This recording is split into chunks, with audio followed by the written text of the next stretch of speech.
Hi, hello, and welcome back to Season 3 of Crickstatic, powered by Wannabe Official, an exclusive buyers-only listing portal which uses its fantastic AI algorithm and technology to make the buying and the matching process an absolute breeze. I'll leave the link to their website in the description, but barring that, I'm also going to be leaving their link to their apps, which is compatible on both iOS and Android. So do download it, and if you haven't already given a follow to their social media handle on Instagram, Wannabe Official, please do give them a follow as well to be a hassle-free customer. From a vehicle to property to renting, everything is available on Wannabe. So guys, do once again give them a visit. Thank you once again, Team Wannabe, for sponsoring Crickstatic. And with that, I'm going to begin today's episode by diving into the first segment of the analysis of KKR versus SRH. I'm back in KKR. So I assume I'm going to start out with the second segment first, in fact. So the toss. I think the toss is going to play an imperative factor in today's game. Over the years, Eden Gardens has been a pitch that has aided the spinners a lot more from ball one. It's very resonant to the Chepauk surface, but the reason why I say that it's a very neutral pitch. It's even ground for both the sides is because last year we saw, I think, a surplus of around 3 games of where 200 was maximized by both the batting sides, and I think a total of the last game that was played at the Eden Gardens, in excess of 350 runs was scored with the loss of 15 wickets. So that shows what the pitch is offering. So I think it's going to be an equally good surface to bat on and bowl as well. So I think the toss will not be a very important factor with regard to choosing the playing 11, but the game's path is going to be defined by the toss. And I say this because the second half of the game, I think the cracks will widen a little bit. It'll become a little slower, but the due factor also has to be taken into consideration. So that is why I say that Kolkata Knight Riders, which is a spin heavy side, might be inclined towards bowling first. And I know a lot of people's eyebrows will be raised right now, saying, I just said that the second half is going to be aiding turn much more, and having Varun Chakravarti, Suyash Sharma and Sunil Narine in your spin bowling roster, why wouldn't you want to bowl second? But because of the due factor, it becomes very hard for them to grip the ball, and it becomes even harder for someone like Mitchell Starc, who's the costliest pick in the IPL, to come in and bowl with the new ball and even execute those Yorkers to perfection in the death overs. So that's the reason why I'm going to say that I think Kolkata would like to bowl first. And it's a similar tale that I'm narrating for both the CSK versus RCB and the KKR versus SRH. The tale being that if CSK being the home team had won the toss yesterday, I said that they would like to bowl first. And if RCB being the visiting team won the toss, they would like to bat first. And the same tale sticks true here as well. If KKR win the toss, being Eden Gardens being their home ground, I think Kolkata would like to bowl first to kick the mojo going. And I think they would also like to see how the pitch will behave towards the latter stages of the tournament. And then I think SRH would like to bat first. And I say this because they have a batting heavy side, and the spin bowling quotient is not as remarkable as it was over the years, or I think at least before. So with this, I'm going to begin today's episode. I'm diving into the playing 11 straight away now. So I think for Kolkata Knight Riders, let's say they're bowling first. I think they're going to play Phil Salt opening the batting ahead of Ramanullah Gurbaz because of the havoc he wreaked in the practice game. Along with him, Venkatesh Iyer, another fantastic player. Shreyas Iyer, the returning captain, a good season, can fetch him a central contract again. At number 4, Nitish Rana, spin player, someone who plays spin. I think he defines how to play spin. He's a fantastic player of spin. A lot of people leave that factor of his batting go unnoticed, but he's a fantastic player.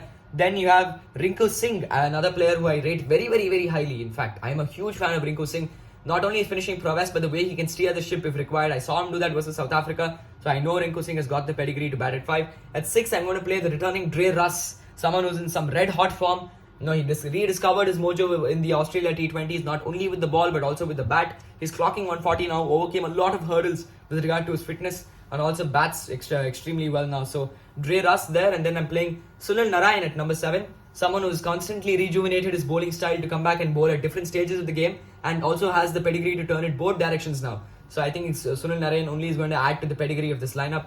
Then you're going to be playing the most expensive player in the history of the IPL, Mitchell Starc. I think he holds key to KKR's success this season. Because if Mitchell Starc stays fit and is able to deliver at will, I think there's nothing like it. Because he's also in some stupendous form, so Mitchell Starc. And then after that, I'm going Chetan Sakaria. And this is because I'm this is because I'm taking it in the perspective of KKR bowling first. I'm going Chetan Sakaria. If you're batting first, Ramandeep Singh comes in, and then the impact player rule you can bring in Chetan Sakaria. Chetan Sakaria with his uncanny cutters towards the end of the innings, I think it's going to be very imperative for Kolkata Knight Riders and Shreyas Iyer on the field. And another factor about Chetan Sakaria is he can move the new ball initially, but because of the due factor, you never know if you're bowling second how you can go.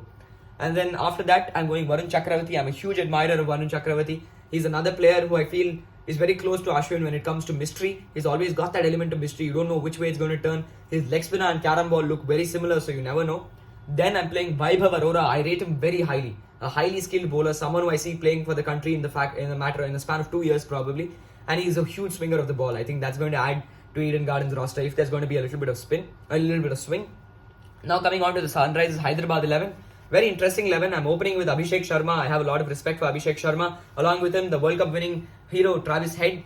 And he's coming off some great form across all the formats. One down, Rahul Tripathi, very consistent at number 4. Aiden Markram, who's no more the captain of this franchise. I was very surprised by this move. In fact, I'm not at all for this, because I think he's won 2 trophies now for the Sunrisers Eastern Cape in the SAT20. He's understood how the environment is of the team, and then all of a sudden when you buy Pat Cummins for that notion of 20 crores, you immediately lose all your respect for your standing captain.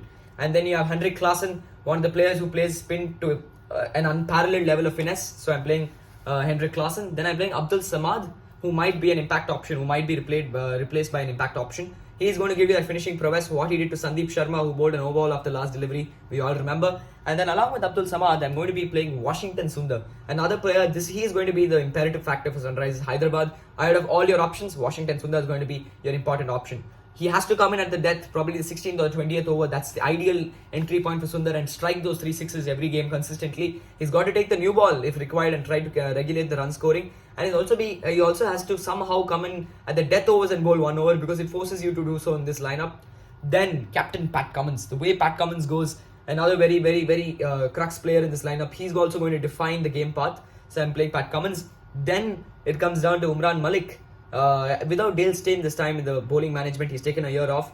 It's going to be interesting on what the bowling coaches are going to work on with Umran Malik. Are they going to ask him to swing the ball a little bit more? Are they going to ask him to be a little more fuller than he was last time? Or are they going to just tell him, you know what, you just go the way you are. You're going to be a tearaway pacer. You're just going to come in and freak the batsman for a while. So that can also be an option. And I have a feeling Cummins and Umran Malik, I'm going into the extra detail segment now. If these two can somehow bounce the batsman, I think there's going to be nothing like that, because half the first 4, I think at least 3 of the first 4 batsmen, that is Nitish Rana, Shreyas Iyer and Venkatesh Iyer in the Kolkata Knight Riders setup, cannot face the short ball to a great extent. So I feel these two can exploit that weakness of the top 3.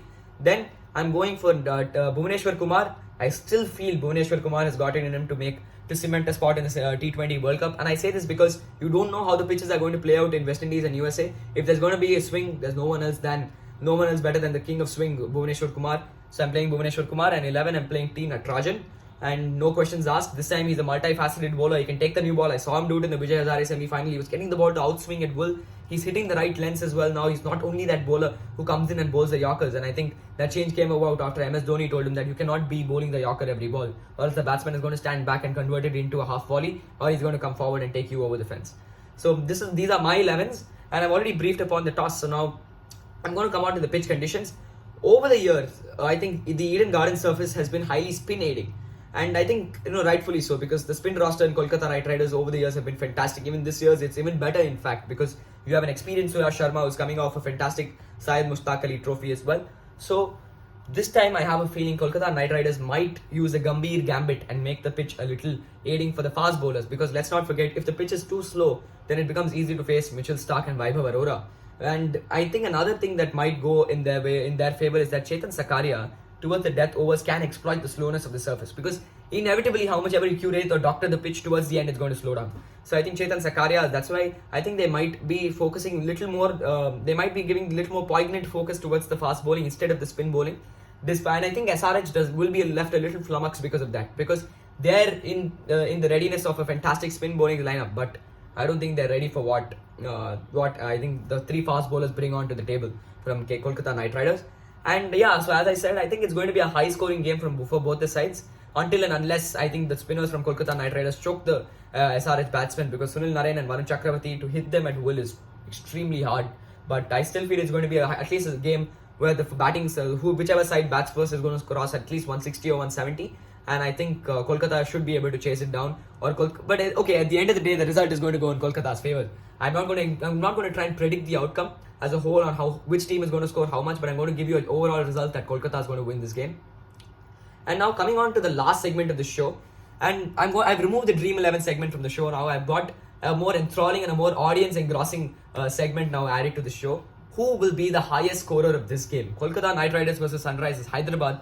The person who answers this answer correctly in the comment section will get a shout out in my next episode. And guys, I'm not fake. I'll 100% give you a shout out. So do give me your prediction of the highest scorer. And if you predict his runs, even better, you'll get a shout out on my Instagram reel as well. It can be an approximate value. Let's say you say Nitish Rana scores 57 and he lands up scoring 55 or 56. We'll still take it. I'll still give you a shout out in my next reel.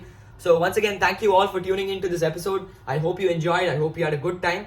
And I hope this game is as riveting as this episode was. Thank you so much for tuning in once again. This is the creator and host of the podcast, powered by Wannabe Official, Tasmay Krishnan signing off. Thank you.